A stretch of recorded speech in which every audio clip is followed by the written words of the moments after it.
ലൈനില്ല, ഇതെന്റെ അളിയനാണ്. Okay, number അറിയാമോ? അറിയാം. വിളിച്ചോളൂ. കിലികിലി കിലികിലി കിലികിലി കിലികിലി. ഹലോ അളിയ, ഗോപാലൻ അളിയ. എന്താണ് വില വിശേഷം? നമ്മുടെ ഹമ്മർ സർവീസ് കൊടുത്തിട്ട് തിരിച്ചു കിട്ടിയായിരുന്നോ? ആ, മമ്മിയുടെ സീരീസ് ആണ്. അയ്യോ, ഓ ഈ സീരീസ്, ഓ ബെൻസ്, ഓ അത് ശരി. ആ ബെൻസ് എങ്കിൽ ബെൻസ് മേടിച്ചോ, കുഴപ്പമില്ല. ആ പിന്നെ പെങ്ങക്കുള്ളിൽ സുഖമാണോ അളിയ? ഓക്കെ അല്ലേ, വെക്കട്ടെ അളിയ. ലവ് യു അളിയ, ബൈ. ഈ പെൺകുട്ടിയുടെ എന്ത് ഡമ്പാ, ഉത്തരം മാത്രം ചോദിച്ചോ? ഉത്തരം ചോദിക്കാനൊന്നും അല്ല ഞാൻ വിളിച്ചത്. പിന്നെ ഫോൺ ഫ്രണ്ട് ഒരു ഓപ്ഷൻ ഉള്ളപ്പോ വെറുതെ കളയണ്ടല്ലോ എന്ന് വിചാരിച്ചു. അളിയനാണ് കോമൺ സെൻസും ജനറൽ നോളജും ഒക്കെ കണക്കാണ്. അങ്ങനെ പറയണ്ട. ഇന്റർനാഷണൽ കോളല്ലേ ഒപ്പിച്ചത്. Thank you. എന്തായാലും പെരുക്കച്ചേട്ടാ, അപ്പം പെരുക്കച്ചേട്ടൻ ഉത്തരം പറയൂ.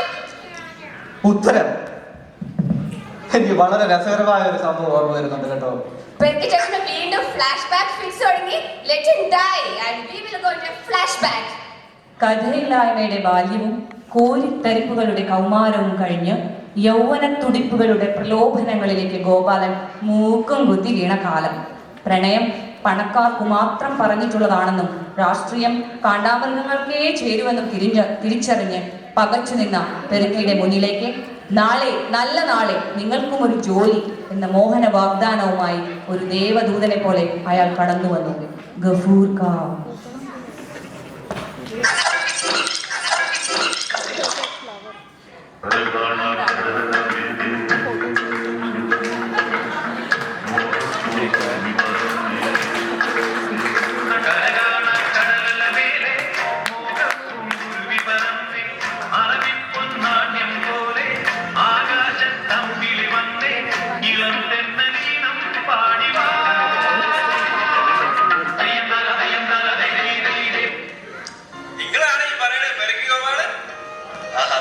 ഞാൻ തന്നെയാണ്.